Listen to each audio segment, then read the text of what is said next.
They insisted, "Come and visit, Grandma. We need you for Thanksgiving." I arrived, I waited, I phoned, then I truly saw. They swore they wanted me there. Vowed up and down. It just would not be the same without me. "Come and visit, Grandma," they pleaded. "You know that feeling? That absolute gut punch when you realize you've been forgotten? When the people who are supposed to love you most leave you standing, alone, while they toast without you." That's exactly what happened to me this past Thanksgiving. And let me tell you, it completely broke me. But then it set me free. "We want you here for Thanksgiving," my daughter-in-law Malene had texted. And honestly, it felt like a lifeline. I packed my best pie dish, my favorite navy cardigan, and every ounce of hope I had left. I stood at Gate 3A of the Minneapolis-St. Paul Airport, right under the arrival sign, my wheeled suitcase beside me, coat neatly folded over one arm. People were bustling past, families hugging, crying, kids holding signs. Everyone was being claimed except me. The flight had landed 42 minutes ago. I'd checked twice, reread Malene's text 3 times. "We'll be there." "Kids can't wait to see you." I'd replied, "Flight lands at 3:10. Can't wait to hug everyone." No answer. I kept my coat folded, refusing to sit down. Sitting felt like giving up. I didn't want to look like a woman who'd been forgotten. Then my phone buzzed. Not a call, not a text. A social media notification? My heart hammered. Not because I cared about those apps, but because sometimes that's where my family posted pictures before they remembered to call me. I opened it. And there they were. All of them. My son Greg in the navy sweater I'd sent him last year. Malene smiling big and tan as always. Elliot and Ruby, my grandkids, crowded around a table laden with candles, turkey, mashed potatoes. And a pie. A pie that wasn't mine. All of them holding up glasses in a toast. The caption made my blood run cold. I skimmed the frame again. No mistake. There was no space for me at that table. I didn't cry, not then. I just turned around, pulled my coat on, and started walking. Out of the terminal, past the taxis, past the shuttle signs. I didn't know where I was going, but I knew one thing. I wouldn't be waiting for them to remember me. 3 days before my flight, Greg had actually called. That alone should have been a massive red flag. My son doesn't usually call. Not unless it's a birthday, a bill, or some kind of emergency. But this time, his voice was syrupy smooth, overly cheerful. "Hey, Mom, you doing anything for Thanksgiving?" I told him I planned to stay home, roast a small chicken, maybe bake a pie if my hands cooperated, watch an old movie. "Nothing fancy," I'd said. "Just me and the radio." He paused for a moment like he was calculating something. "Well," he finally said, "the kids were asking about you. Thought maybe you'd like to come here this year. Everyone will be together. It wouldn't feel right without you. That part, it wouldn't feel right without you." It did something to me. It's been a long time since I felt truly wanted anywhere. Needed, yes. Called on, depended on? Absolutely. But not wanted. There's a profound difference. So I said yes. I said I'd find a flight. Greg didn't offer to book it or reimburse me, and I didn't ask. I still had the envelope with the Christmas money I'd tucked away for emergencies. This, I thought, qualified. After we hung up, I stared at my phone, fingers still curled around it. I tried to remember the last time I'd felt genuinely excited. Not worried or anxious or obligated, just excited. The last time someone had invited me without immediately adding a request for something. It had been years. I booked the ticket that evening, found a nonstop on sale. I even paid the extra $12 for more legroom. Silly, maybe, but if I was traveling halfway across the country, I might as well do it with a little comfort. The next day I went shopping. Not just for gifts, though I did pick up 2 books for the kids and a box of dark chocolate truffles Malene used to like. No, I bought something for myself, too. A new cardigan, navy blue, soft wool, the kind that drapes just right at the hips and makes you feel like maybe you belong in the picture, too. I packed 3 days ahead. Checked the weather in Minneapolis, set my heating to low, took the trash out early. I didn't tell my bridge group I was leaving. They'd only ask too many questions, and a part of me didn't want to jinx it. It had been so long since someone had said, "Come, we want you here." I flew out on Thanksgiving morning. The airport was crowded, full of people with rolling bags, headphones, pillows shaped like animals. I smiled at a baby across the aisle, shared a look with another older woman reading a paperback. Both of us with our hands in our laps, both with stories unspoken. When the plane landed, I smoothed down my skirt and brushed crumbs off my lap. I'd brought my good shoes, the black ones with a tiny heel. I wanted to look like the kind of woman you invite, and I believed I was. Until I wasn't. The walk from baggage claim to the exit felt longer than usual. Maybe it was the weight of the suitcase. Maybe the weight of something else entirely. I rolled my bag past the coffee kiosks, the families reuniting, the young woman crying with joy into her boyfriend's shoulder. I didn't feel bitter then, just displaced, like someone had hit pause on me while the rest of the world continued in motion. Outside, the sky was that dull Midwestern gray, making even the air feel heavy. My phone was still quiet. No texts, no missed calls. I checked the time again, 3:54 p.m. Thanksgiving dinner probably wouldn't start until 5 or 6. Maybe they were busy. Maybe the kids were being wild, or the turkey needed basting. There were a dozen reasons, all of them harmless. But even harmless reasons sting when you're standing alone at arrivals. I waited on the curb another 20 minutes before my knees began to protest. I sat on a bench. I watched strangers climb into cars that knew their names. I watched a woman in a puffy jacket bring her mother-in-law a hot chocolate and a hug. The mother-in-law looked older than me. That hug, brief, tight, real, landed right in the hollow part of my chest. At some point, I tried calling. Greg didn't pick up. I left a message. Said I'd landed. Said I was at the usual pickup point outside door B, under the airplane sign. Said I hoped everything was okay and that I'd wait a little longer. But I already knew. I knew before I opened the app again, before the photo loaded, before I saw the cranberry sauce and the long wooden table and the caption about hearts being full. It wasn't the first time I'd been forgotten, but it was the first time I'd let myself admit that's what it was. I stood up, dusted off my coat, and pulled the suitcase behind me. No cab, no Uber, just me and the sidewalk. A man pushing a stroller offered a tired smile. I nodded back. Funny how in airports, or just outside them, you can sometimes feel more seen by strangers than your own blood. It was nearly 5 by then. The air had turned sharper, the kind of chill that slides under your collar and asks, "What now?" I didn't answer, just kept walking. My shoes weren't made for this much pavement, but I didn't stop. About a half-mile out, just past a car rental return, I saw it. A squat little building with a neon sign that said, Tina's Diner. The eye flickered in and out. The windows were fogged up from the warmth inside. Someone had taped paper turkeys to the glass. I went in. The bell above the door jingled. Inside, the diner smelled like hot grease and cinnamon. Vinyl booths, yellowed menus, a counter with cracked stools. There were maybe 6 people inside. A man in a UPS jacket. An older couple eating in silence. A waitress with a short ponytail who looked up when I entered and said, "Happy Thanksgiving, hun." "Same to you," I said, surprised by the steadiness of my own voice. I picked a booth near the window, slid in. The seat was warm. The table was clean. I pulled off my coat. "Kitchen slow today," the waitress said as she handed me a menu. "But we've got turkey and pie." "Pie sounds good," I said. "What kind?" She grinned. "Pumpkin, pecan, or key lime?" "Pumpkin and some tea, please." "You got it." I looked out the window while I waited. My suitcase sat beside me. An obedient little dog. My phone face down on the table, vibrated once. I didn't flip it over. The pie came. It was warm, with a dollop of whipped cream that leaned a little. The tea was strong and slightly bitter, just the way I like it. I took a bite, then another. It was the best piece of pie I'd had in years. Maybe not because of the spices or the crust.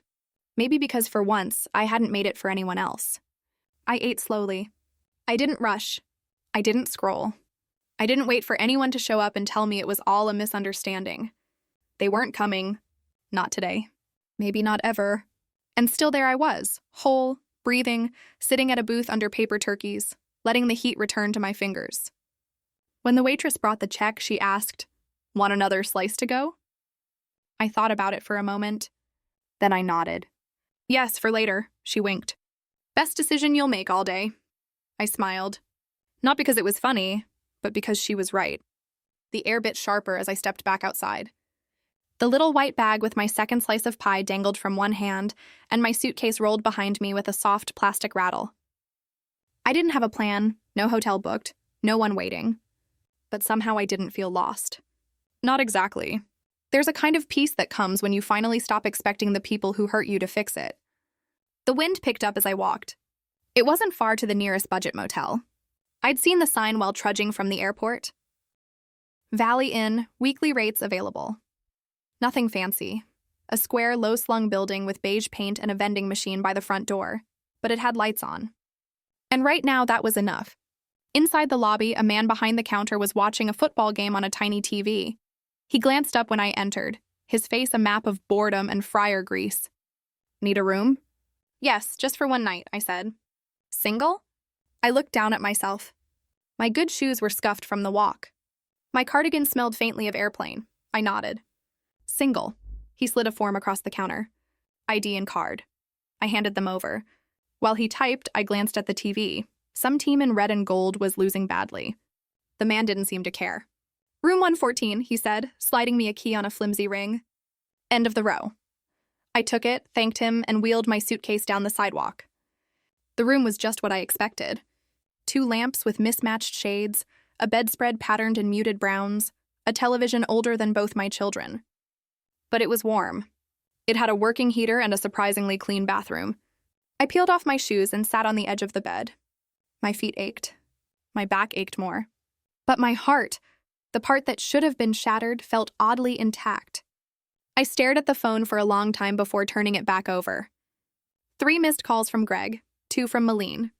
A single text, "Mom, where are you?" No apology, no explanation, just confusion. As if I had disappeared. As if I were the one who forgot to show up.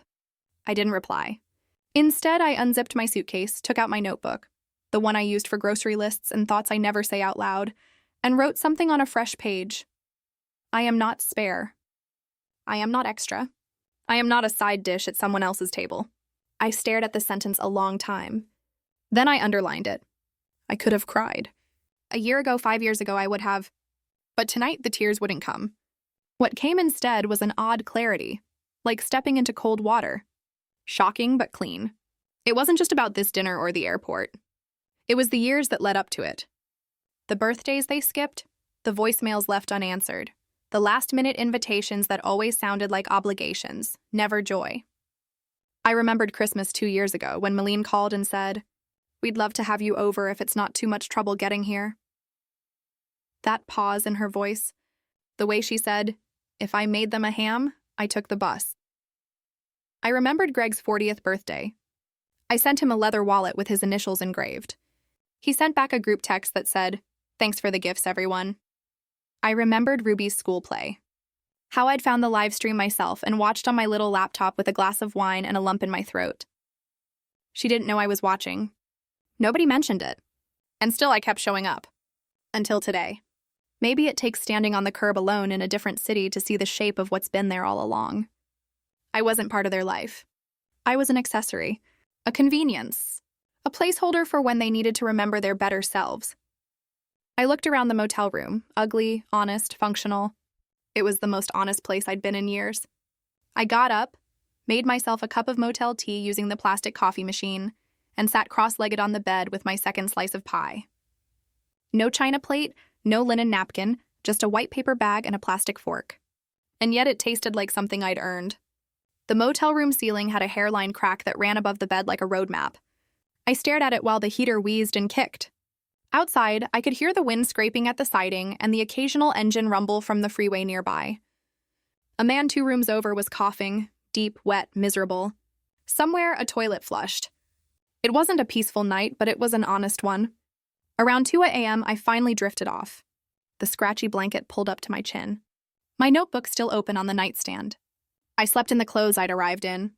Too tired to change, too tired to unpack again. In the morning, I woke before the sun.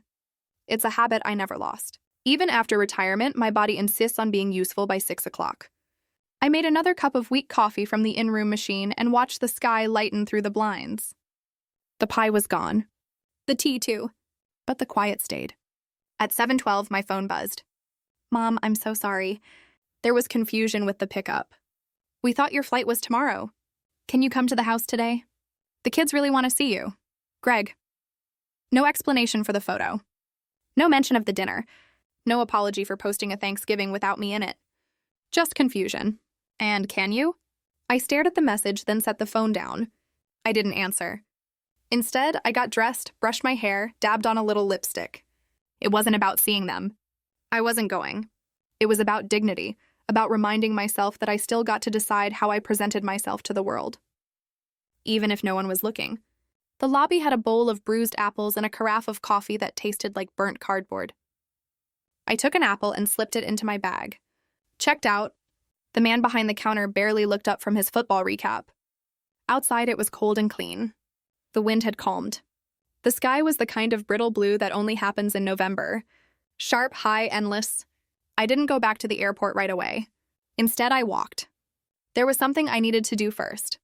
A mile down the road, tucked between a gas station and a closed tire shop, was a little postal annex. I stepped inside and asked for an envelope and a pen. "Do you sell stamps?" I asked. "Of course," said the clerk. She was young, kind, dyed hair with chipped polish on her nails. "I need one for a letter to Massachusetts," I said. She handed it over, and I wrote the address from memory. Emma Wexler, Dean Act, Pond Hollow Lane, Worcester, MA 00609, my granddaughter. Emma was Greg's daughter from his first marriage. The only one who still called me just to talk. She was 23 now, finishing nursing school. She sent me pictures of her cat. Told me when she passed exams. Asked for my recipe for cornbread stuffing. The envelope stayed empty for a moment. Then I pulled out a page from my notebook and began writing.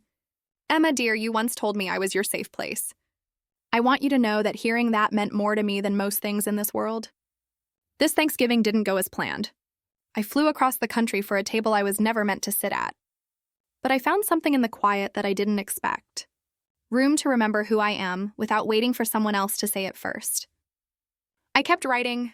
Not bitter, not dramatic, just real. When I sealed the envelope, I felt lighter. At 10:35, I booked a ticket home. Same airline, same gate, different woman boarding. The flight wasn't until evening, so I found a cafe near the terminal with big windows and good scones. I sat there for hours with tea and a pen, going over things that had been unspoken too long. I didn't write to Greg. I didn't call Malene. I didn't tell them where I was. They'd see the missed return call, maybe wonder, maybe not. I wasn't angry. I was done. Around 4 p.m., the light changed. The kind of golden haze that makes even parking lots look beautiful. I watched a little boy run toward a minivan, his backpack bouncing. He turned and waved at his grandmother, who was slower but smiling. She waved back and he ran to her, grabbing her hand like it was his anchor. I watched them until they disappeared, and I whispered to myself, not loud, not bitter, just clear. I deserve that too. The plane home was only half full. A blessing, really. I had a whole row to myself. The seat beside the window was cold when I sat down, and I left it that way. Didn't bother folding my coat or smoothing the seatbelt across my lap just yet. For the first time in a long time, I didn't feel the need to make myself tidy for anyone else's comfort. The flight attendant offered a soft smile. "Heading home or leaving it?" she asked as she placed a plastic cup of water on my tray. "Both," I said, in a way. She didn't ask for more. I stared out the window during takeoff, watching the gray city shrink beneath us, watching the runways crisscross like faded scars. As the plane lifted, the sky opened wider, blue above and below, and nothing in between except the dull hum of the engines and my own breathing. I thought I might feel grief again, some wave of it. I waited for it like one waits for turbulence. But it didn't come. I didn't feel peace either, not yet. But I did feel still, rooted, present. That was new. Halfway through the flight, I pulled my phone from my bag and turned it on again. I told myself I was only checking the time, but of course the notifications poured in. 4 texts from Greg, 1 voicemail. "Mom, I'm really sorry. Please call me. The kids were asking where you were. Malene said she thought you knew we moved dinner up a day. Can we talk?" I didn't open the voicemail. I didn't delete it either. Let it sit. Let it wait the way I had waited. I switched the phone off again. When we landed, it was already dark. My little city glowed in a way that was quiet and familiar. The shuttle driver who took me back to the parking lot was an older man with a twinkle in his eye. He asked if I'd been visiting family, and I smiled and said, "Not exactly." At home, my porch light was still on. I had left it on out of habit, as if expecting to return tired and full, and folded into the warmth of family. Instead, I walked in with pieces in my bag and a mind sharper than it had been in years. My house smelled like lavender and old wood. The radiator kicked on with a comforting clank. I sat down my suitcase and hung up my coat. I moved slowly, not from age, but from intention. I made a cup of chamomile tea and sat at the kitchen table. The same table where I'd hosted years of Thanksgivings. Where Greg once spilled gravy and Emma once cut snowflakes from napkins. where Malene had sat tight-lipped looking at her phone more than my face. I looked around the room like it belonged to someone I was still meeting. Then I opened the drawer next to the fridge. That drawer, the one with the files, the one labeled Greg and Emma and legal. I pulled out Greg's folder. It was thick. Receipts, copies of checks, printouts of tuition assistance, and an invoice from a mechanic I'd helped him pay when his transmission failed. The mortgage closing statement from 2010, the private preschool deposit I fronted for Ruby with a note in Malene's handwriting, will pay you back after the bonus hits. They never did. I turned each page carefully, like tending to wounds. Not in anger, not even in sadness, but in clarity. Then I reached for the thinner folder labeled Emma. Birthday cards. Photos she'd mailed me. A printout of her college graduation announcement. Handwritten notes in bubbly ink. A thank you for helping her cover a course fee.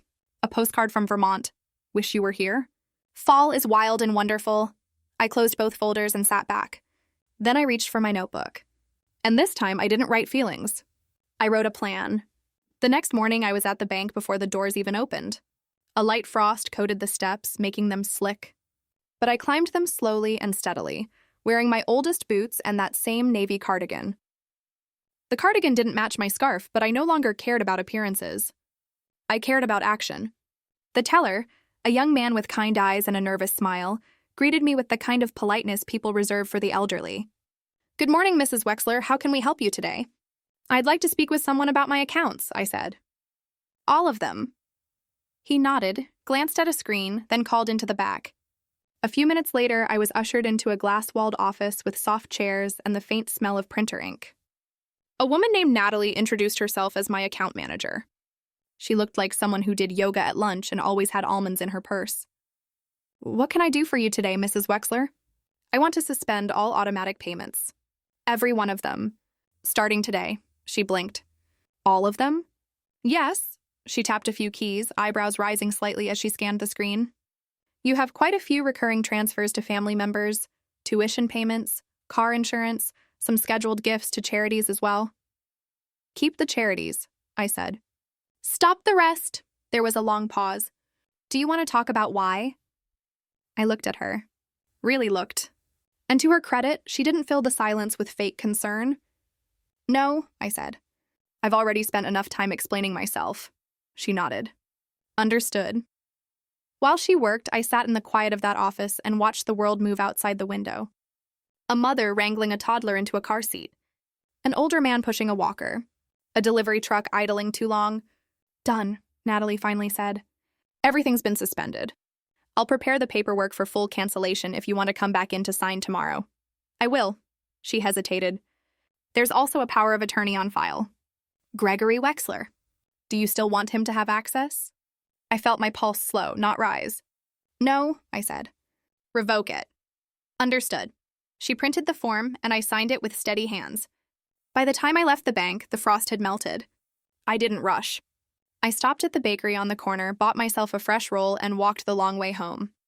It wasn't about punishing Greg, not really. It was about drawing a line where I hadn't before. About recognizing that love doesn't grow from sacrifice alone. It needs light. It needs truth. Back home, I pulled the pie dish from the sink, washed it gently, and put it away. Maybe someday I'd make another pie. Maybe not. But I wouldn't make one for people who left me standing on a curb. That afternoon, I called my lawyer. Mr. Altman had handled our affairs for over 30 years. He'd helped us buy the house, settle my husband's will, even draft the first version of mine back in 2005. His voice was warm, but cautious. "Mrs. Wexler, what can I do for you?" "I'd like to make changes to my estate," I said. "And I want to establish a trust for Emma." "Yes." He didn't ask why. He didn't have to. People like Mr. Altman have seen every version of family disappointment that exists. We set a time for the next day. When I hung up, I felt no triumph, no victory, just clarity. That night, I sat on the porch with a blanket around my shoulders and tea cooling on the railing. A few neighbors passed by. One waved, one didn't. The street was quiet, and I felt not okay, not healed, but steady, like I'd finally stopped knocking on a door that was never going to open. The next morning, the sky was soft and low, that pale winter gray that wraps around the houses like gauze. I dressed slowly, not because I was tired, but because I didn't want to rush what came next. At 9 sharp, I was in Mr. Altman's office, a little two-story building with green shutters and a reception area that smelled faintly of old paper and floor polish. The same gold-framed photos hung where they always had, his children, his boat, his bulldog, and a Santa hat. He stood when I entered, still as polite as he was 20 years ago. "Mrs. Wexler," he said, extending a hand. "It's good to see you. And you, Mr. Altman." We sat in his office. Same leather chairs, same ticking wall clock, same stack of forms on his desk, though now his reading glasses were thicker, and his mustache had gone from salt and pepper to snow white. "What are we changing today?"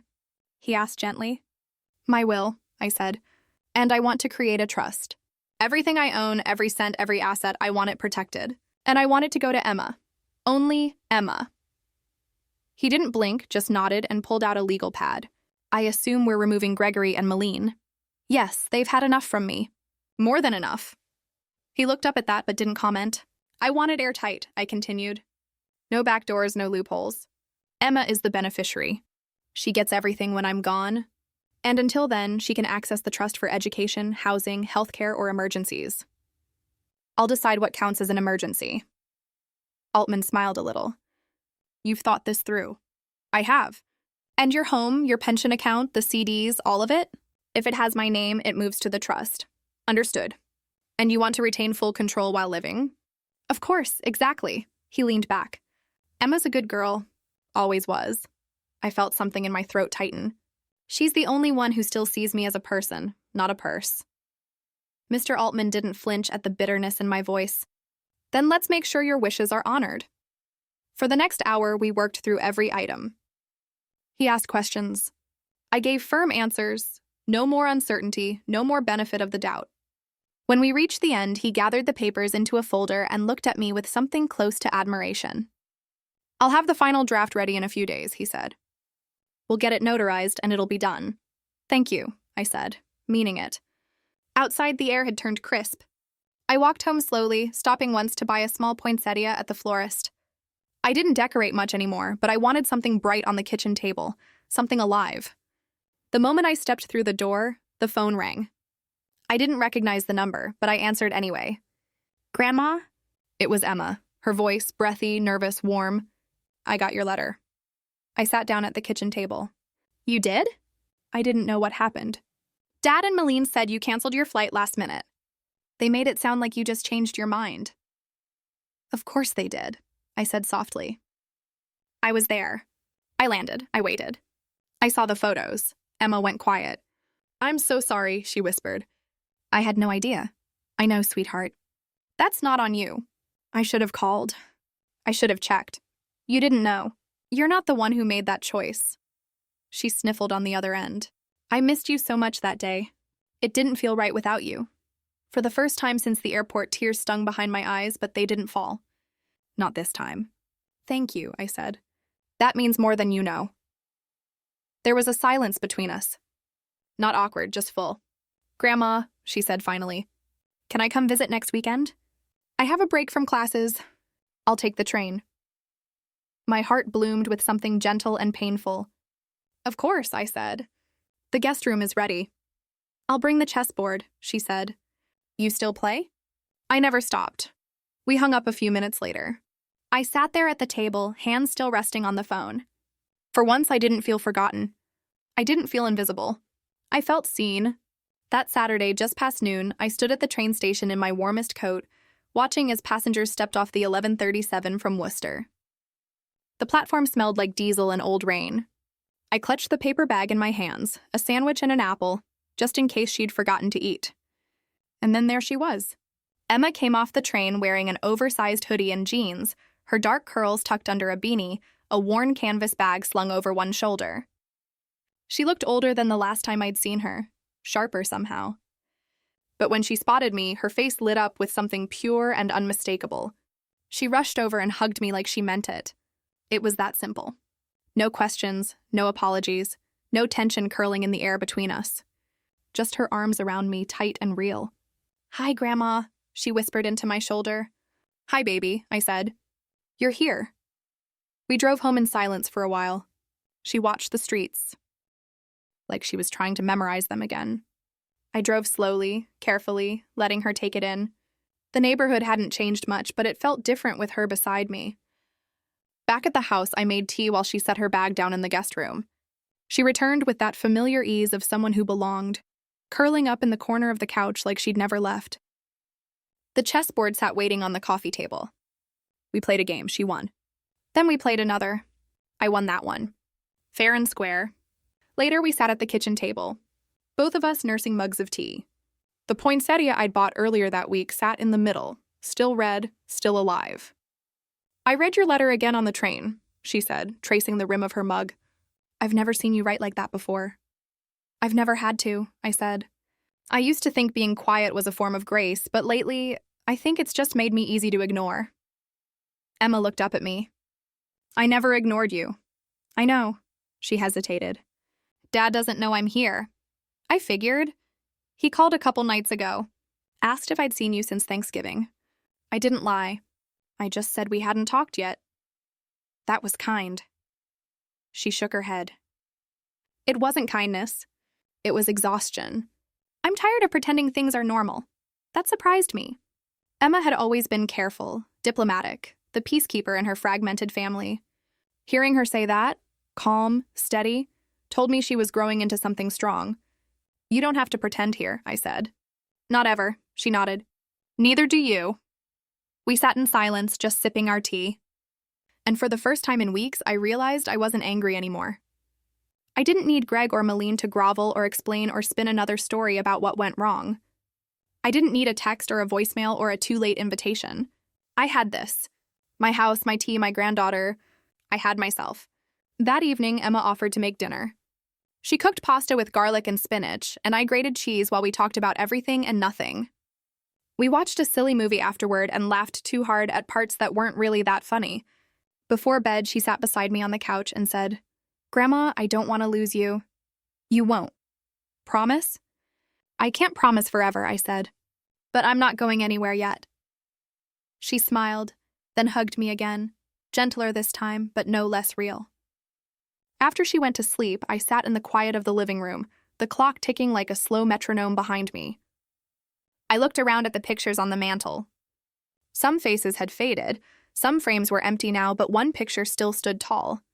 Me holding Emma as a baby, my hair darker then, my face softer, but the grip of my hands around her tiny body just as steady. I looked at it a long time. Then I got up, turned off the light, and went to bed. Emma left Sunday afternoon. We lingered on the porch for a while before her train. I handed her a container of leftover pasta, a folded scarf I'd knitted last winter, and a quiet kind of love I didn't need to explain. She kissed my cheek and promised to call Tuesday. Then she was gone. A quick wave from the back window of the train, her breath fogging the glass. I stood there until the train had shrunk to nothing, then went back inside. The house felt quieter than usual, but not in a lonely way. It was the kind of silence that follows after something important has been said, a silence with shape and weight.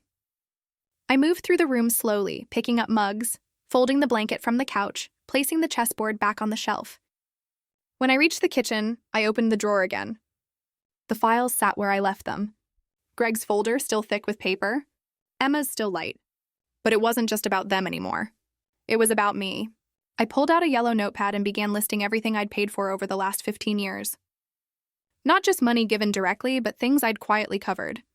Home repairs, medical deductibles, legal fees when Greg left his first wife, the down payment for their second car, groceries when Malene was too tired to shop, school fundraisers I'd been guilted into supporting with a check instead of a visit. Line by line, I wrote them down. By the time I finished, the list stretched over 4 pages. It was strange. I hadn't thought of myself as generous, just useful, reliable, someone who helped because that's what mothers do.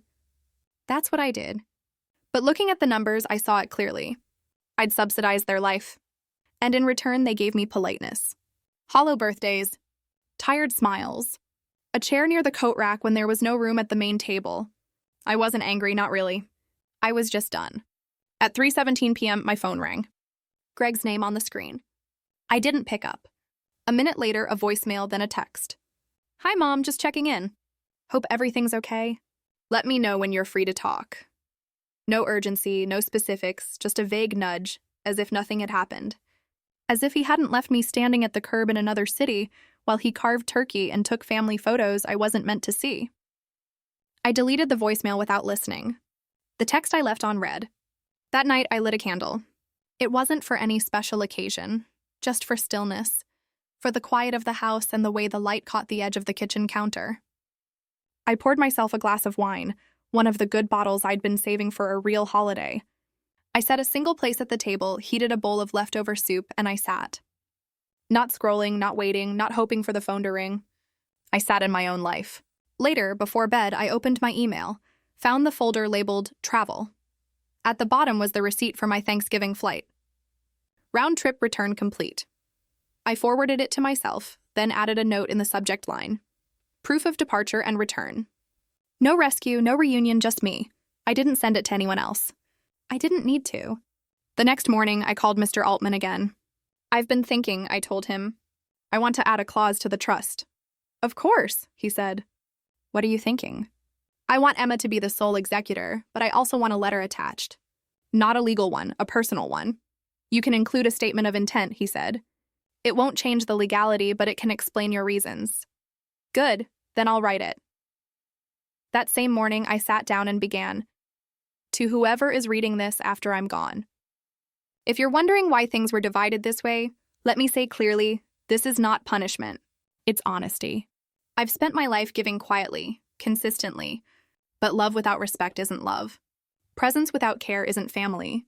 I chose the one person who saw me before I vanished. I didn't finish the letter that day. I didn't need to rush. Some things deserve to be written slow. Tuesday came and went without a call from Emma. Not because she forgot, but because we'd agreed on it. She had clinicals that week and didn't want to be distracted. I'll call Friday, she'd said. After my shift. Same time. I trusted her. That morning, though, someone else did call. Malene. Her name lit up my screen like a warning sign. All bright letters and bad timing. I let it ring out.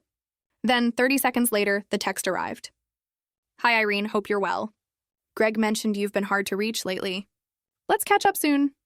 No punctuation where it mattered. No warmth where it counted. Catch up. We weren't old co-workers. We weren't neighbors who borrowed sugar once. I'd been her mother-in-law for almost 15 years. I'd helped her find her first real job after Ruby was born. I'd sent her care baskets when she had her gallbladder out. I'd paid for her mother's funeral flowers when their budget was too tight. Catch up. I set the phone down without replying.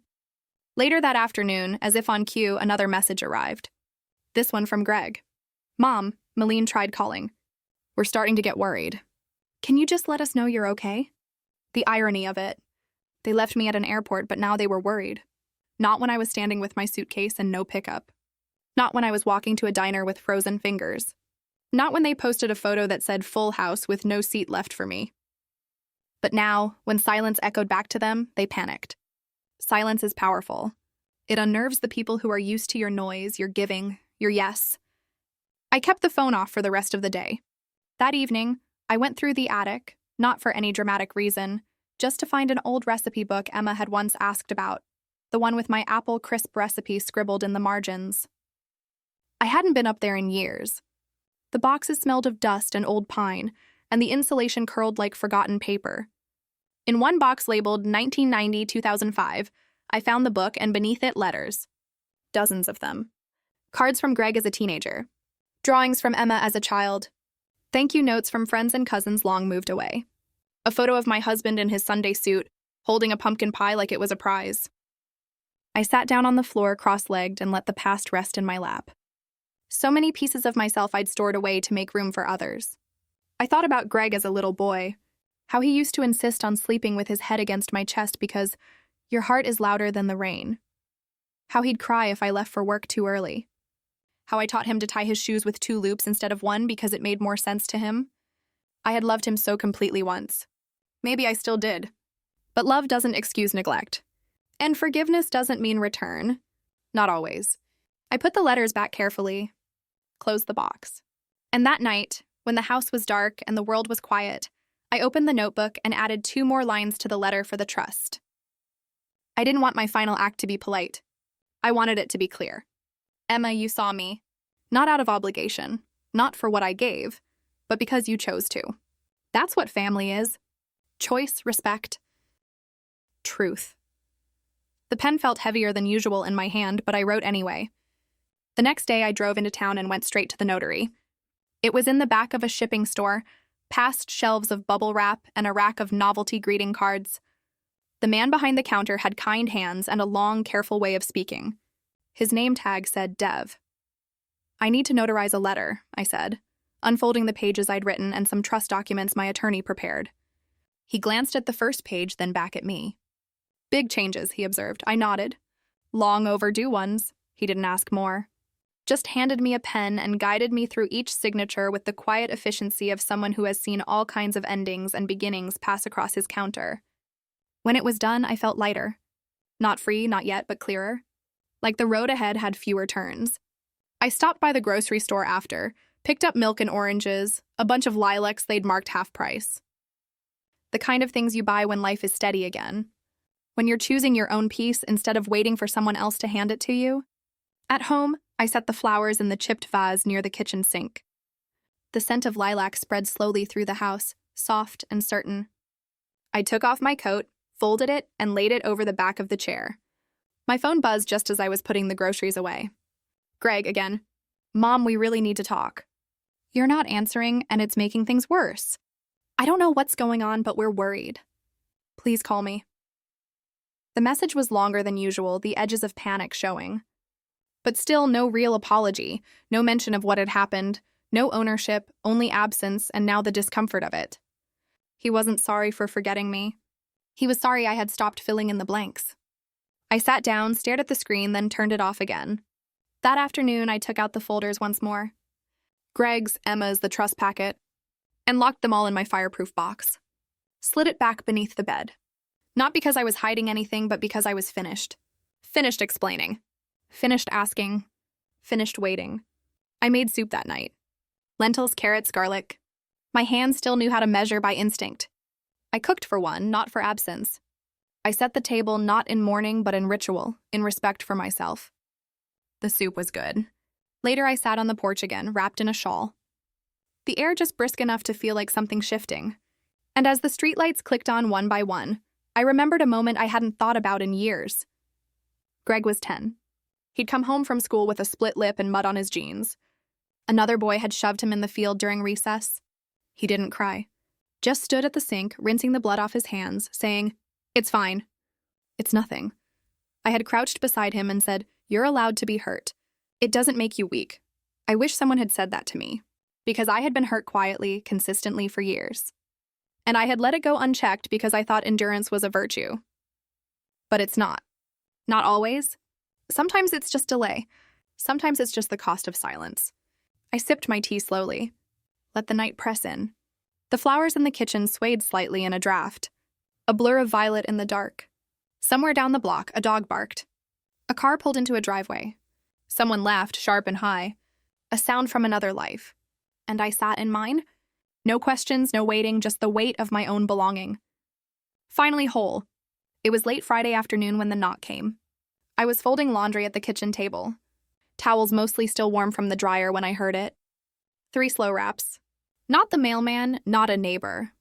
The kind of knock that carries hesitation behind it. I opened the door and there she was, Meline. Her hair was too perfect, like it had been brushed and sprayed in the car. She wore heels too narrow for our sidewalks and carried a tote bag slung over one shoulder. Her face bore that curated expression I'd come to know. Part concern, part performance.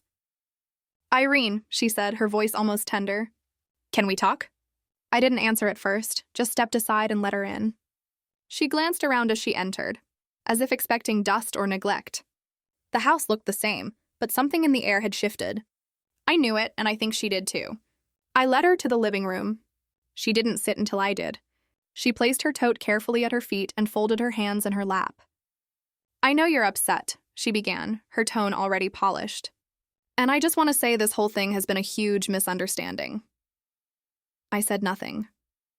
She continued, "Greg thought your flight was Friday. That's what he told me. We didn't realize you had already landed."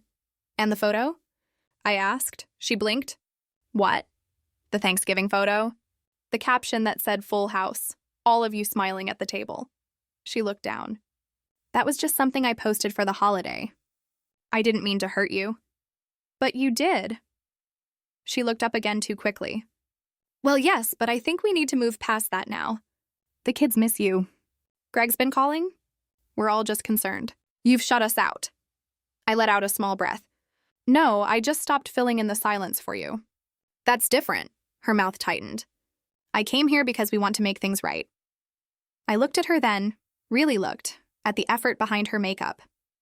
At the impatience hiding in her posture, at the avoidance she wore like perfume. You didn't come to make things right, I said. You came to see if I was still useful. She straightened. That's not fair. But it's true. She glanced toward the hallway as if Greg might appear and rescue her from this conversation. I've given enough, I said calmly. More than enough.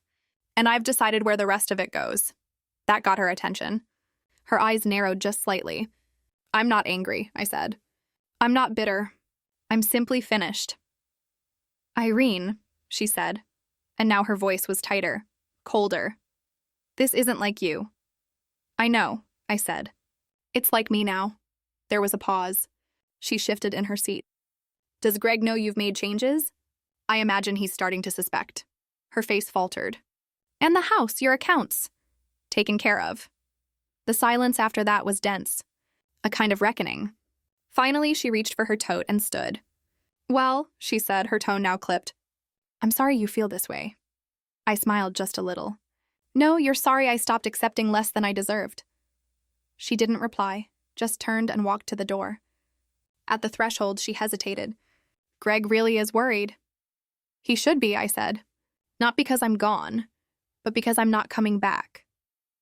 The door closed behind her with the softest click. I stood there for a long moment. My hand on the knob, the air still humming from the exchange. Then I went back to the kitchen, finished folding the towels, lit a candle, made a cup of tea. The phone rang once that evening. Greg again. I let it ring, not out of cruelty, but because the silence finally belonged to me. Saturday came quiet. I woke early, not because I had to, but because my body had settled into a rhythm again, one not governed by expectation or the noise of someone else's schedule. The sky outside was pale and soft. The kind of morning that doesn't press or promise anything, just presents. I took my tea to the porch and sat under the faded quilt I kept draped over the back of the wicker chair. The steam rose slowly from the cup. Somewhere down the street, a child shouted, followed by the roll of a skateboard. Winter was still holding back, but not for long. I thought about Maline's visit. Not with regret, not with anger, just curiosity, as if I were watching someone else remember a conversation they'd never truly had. She hadn't come for peace. She came for control. And for the first time in a long time, I hadn't given it. That was the victory. Not in winning, not in being right, but in staying rooted, in no longer performing grace just to keep others comfortable. That afternoon, Emma called. Her voice came bright through the receiver. Hi, Grandma. I'm on break, but I wanted to check in. How's your week been? Eventful, I said, sipping my second cup of tea, but steady. She caught the tone. Something happened. Maline stopped by. Oh, she said. She and Greg wanted to make things right. Did they? No. Emma exhaled through her teeth. I'm sorry. Don't be. I wasn't surprised, but I wasn't shaken either. There was a pause on her end. Then she said quietly, You sound different. Do I? Stronger. I think I am. We talked for a while about her clinicals, about a paper she was writing, about the cat who knocked over her favorite lamp, the everyday things that form real lives. When we hung up, I didn't feel that familiar ache of absence. I felt connected, present, full. Later, I spent the afternoon going through the drawers in the spare room, not out of urgency, but because I felt ready to decide what mattered. I found a set of linens I hadn't used in years. Emma might like those. A pair of earrings I'd once saved for Ruby's 16th birthday before I learned gifts from me stayed unopened in drawers or disappeared altogether. I held the earrings a long time. Silver, simple, classic. I had bought them when Ruby was still a baby, imagining the moment she'd stand in front of a mirror, tucking them into her ears before a school dance. But now they felt like symbols of something that was never mine to hold. I set them aside, not bitterly, just finally. That evening, I wrote in my notebook again. Not a letter this time, just a list. Things I no longer owed, explanations. Second chances to people who waste first ones. Apologies for taking up space. A seat at a table that won't make room. Silence. And then beside it, I wrote another list. Things I still have, my name, my peace, my mind, my home, my granddaughter's voice in my ear saying stronger. I tore the page out and folded it in half, taped it to the back of the cabinet door beneath the sink, where only I would see it, where I kept the dish gloves and the extra sponges. A strange place for strength, but real. That night, I set the table for one again. But this time I lit 2 candles. Not because anyone else was coming, but because I was there, fully. I sat down, spooned out my soup, and whispered, not for drama, not for pain, but because it needed to be said, I'm still here. And I spent the first Sunday of December decorating the porch. Nothing elaborate, just a simple pine wreath with a red ribbon and 2 strings of warm white lights along the railing. I didn't do it for neighbors or nostalgia. I did it because I wanted the house to glow for me for once. Inside, I put on a kettle, turned on the old radio, and let the slow jazz drift through the rooms. I used to decorate for the kids. Stockings with their names, cookies shaped like stars, and the old felt angel Emma once made in kindergarten. But this year, there would be no stockings, no extra chairs, no waiting. This year, I lit the fire early and set one place for tea, my own. By the time the sun dipped behind the houses across the street, the phone rang. It was Greg. I'm here, I said. Calm, steady. There was a pause. I didn't think you'd pick up. I know.